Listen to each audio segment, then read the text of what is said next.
pledge allegiance To the flag of the United States of America and to the republic for which it stands, one nation, under God, indivisible, with liberty and justice for all. Thank you very much for all coming out. God was edited in I know I've been looking forward to this for months.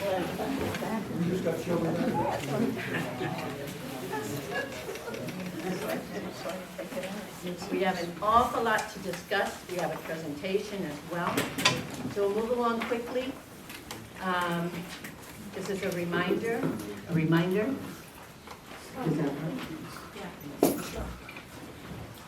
This is a reminder, please all, that everyone here is entitled to respect and to have a voice and give your concerns here at this place, if nowhere else.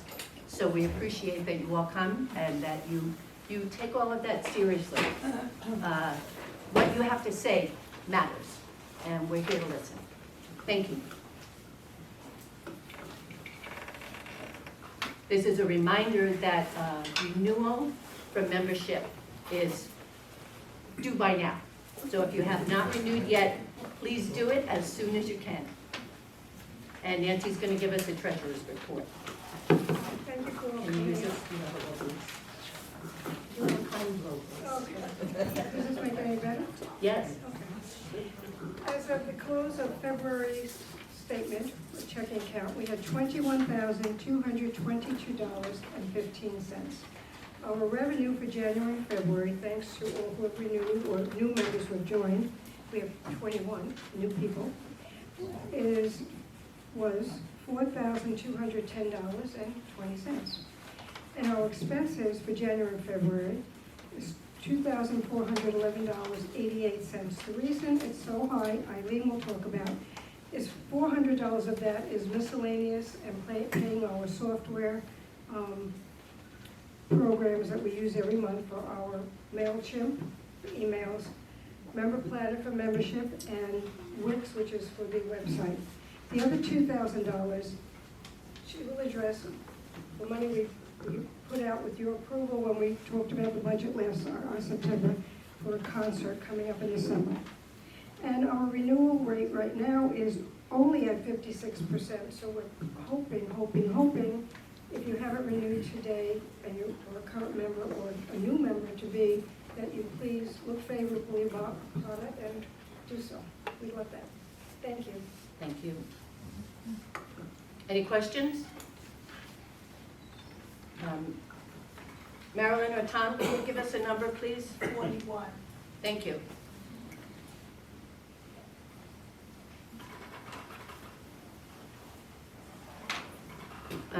So the money that we used that was not normal expenses was the $2,000 that the Civic is sponsoring a band for the Good Ground Concert Series. I don't have a date, but it is in August, and it'll be with Project 5. They do like Caribbean music, and they're a local band. They've actually been here and been doing things for many, many, many years. And they just got signed on to a company to kind of go big. So for us to get them, they're very, very busy. But he was very kind and said he would love to do this. And he was very, very happy the Civic was going to sponsor them. So it used to be $1,500 for sponsorship, but as all things, it's gone up, cost $2,000, so we did that. So we hope everybody is in agreement that we made that decision and used $2,000 of our excess money to do that. The other money was, It's March. I didn't put all the March. that's what we did. And the other money was, we also helped sponsor for the St. Patrick's Day Parade that we just had. We gave $250 in the Civic's name. That was the cheapest you could give for a sponsorship. You don't get much for it, and to be honest, moving forward, I'd like us to talk about it later so that we can vote if we're willing to give a little more, which gives us more opportunity for advertisement during the parade. And this is a very important association in Hampton Bays. So the more we get it out there, the more that people see us, you know, hopefully we'll have people marching. We couldn't do it this year, but hopefully we will have people that will be willing to march or ride in a car next year. And so we'll talk about that later in the year. Keep it in the back of your mind. The parade itself costs $50,000 to run. So for us to donate like under 1,000 is really, it may be a drop in the bucket, but it's appreciated. But we'll do what we can do.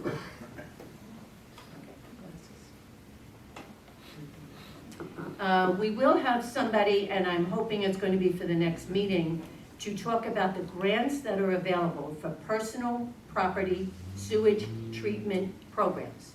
So I was at a presentation probably 2 months ago at Town Hall, and it was a fabulous presentation. And the grants that are available are, I believe that it's like up to $50,000 for your personal property to do this changeover. They explained why and how and blah, blah, blah. And those grants will not be available for, I don't know how long, but not forever.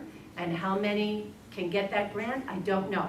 But I would suggest, if you're interested at all, just go on the town website and check it out and put in your application and get more information. But we'll have somebody here. I've already talked to a few people. So we'll have somebody here to explain it in full. Yeah, I applied last April, haven't heard a word. okay, well, So if you all want to. right, hold on to everything Oh, I till we have. talk later. Councilman Mike Iacilli is going to be here to talk about the new land disturbance bill they're trying to push through. Movie Theater Plaza. So the movie theater is shut down, and the owner is looking for some suggestions as to what people would want in there. So we had a meeting with the beautification and with Chamber of Commerce the other day. A very good meeting. So we're gonna try and connect with each other on a regular basis so that we can all work towards what we need in Hampton Bays. And Christine Taylor, who is the head of Chamber, will send the information that we give about what we'd like suggested. So here's my thought. Instead of saying just everything tonight, because it may be off the top of your head or you may have to think on it, is use the civic email address and send me anything that you want to talk about that has to do with the movie theater plaza that we can pass on. Because if we don't offer, then whatever is suggested and makes money for them is going to take place maybe before we even think about it.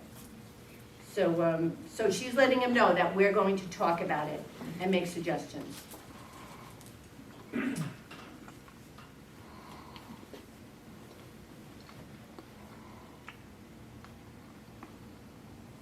All right, that's all you need to know from me. And we're gonna have Councilman Mike Iacilli, but before we do, there is a gentleman who we just got introduced and already lost his name. So could you please stand up? This is the superintendent, No, I'm running for supervisor. My name is Richard Carosa.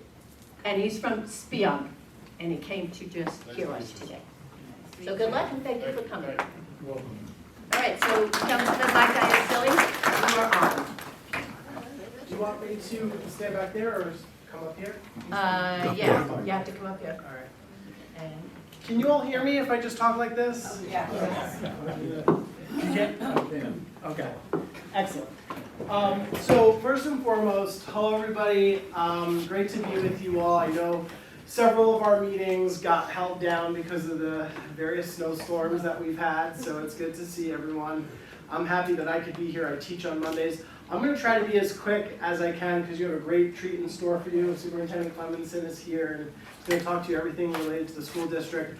But as Eileen told you, me and the town council are considering a bill that is seeking to curb some of the clear cutting and land disturbance that we're seeing across the town. And I just want to say that, you know, a lot of what went into the creation of this bill was inspired by a lot of the work that this group has been able to do. The Hampton Bays Civic has been involved in some just enormous activism that has transformed the policies and prerogatives of this town board. And I'm here joined by Councilman Pell, my colleague, and I believe Councilman Neely is in the back there. And what you really, have been able to do is help with the development of the battery energy storage moratorium. You were instrumental in that. You were also instrumental in the Bel Air Cove motel site and making sure that that was preserved as a park.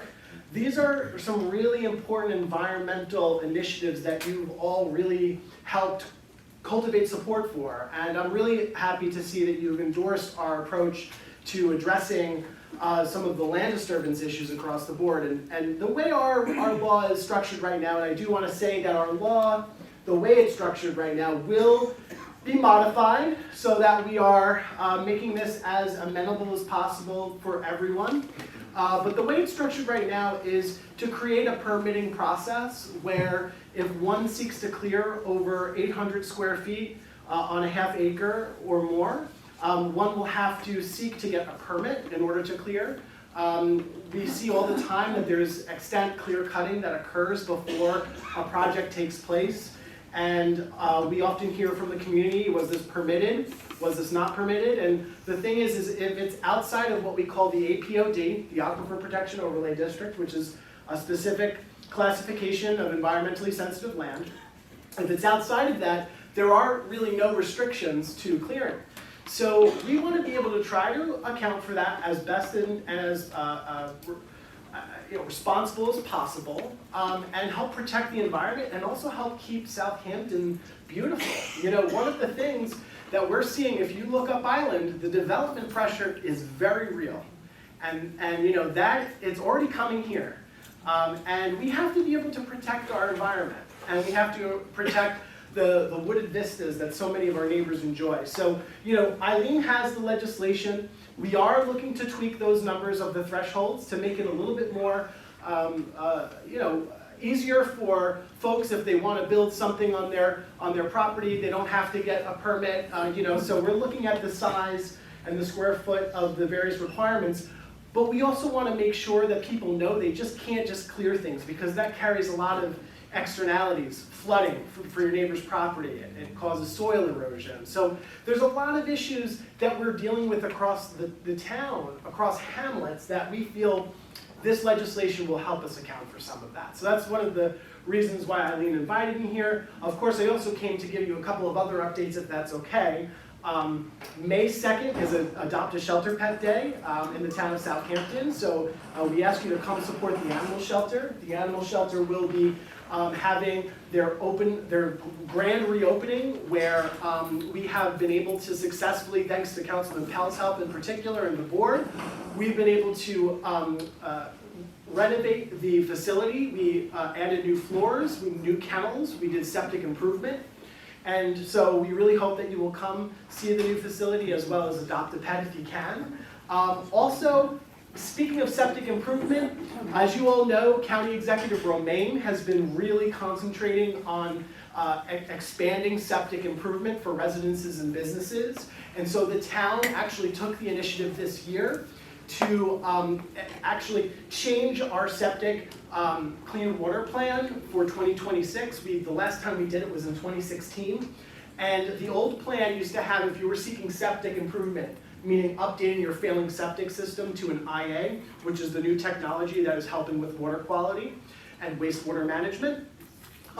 We used to have a two-tier system where if you applied, a lot of people would sometimes get relegated to the second tier.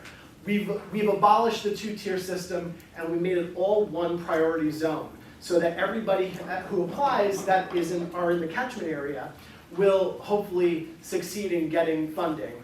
Those that are not in the area can apply, and if it's identified that you have a failing septic, we can provide funding. And just so you understand how lucrative this is and good for you, we have town funding, we have county funding, and the state is also kicking in some funding as well. So a lot of people were sort of deterred from going through the process because of the cost that's associated with it. But we now have a lot of streams of funding available for residents and applicants. And so we do hope that you will apply. I can talk to you more about that. I can send Eileen a link where you can all apply to the town. One last thing about that is another deterrent is that people don't go through the process because they know it's going to involve, really kind of going through their property, digging up the old septic system and having to, try to fix their landscaping. That's a costly thing to do. We do have funding available from the town funding that helps with remediation. So we can provide that as well. Very, very good opportunities are happening in the town of Southampton. And I don't know, Councilman Pell, did you have some updates? Yes, if I can. Is it okay with Councilman Pell? Yes, and could one of you address this? White inactive? Yeah, so there was a, I'll get rid of it. so Eileen just showed an article. There's a bill that we just passed that creates a property vacancy registry that helps us to identify vacant properties, to put them on a list to ensure we are able to respond to blight in a more timely fashion. As you know, we do have some issues of blight in the town of Southampton. This is part of a long-standing effort to address some of those needs. Hello, Councilman Pell. Thanks for being here. Hey, you guys, you guys got three council people here? And a Almost. trustee. Yeah, you never see that before? Yes, yes.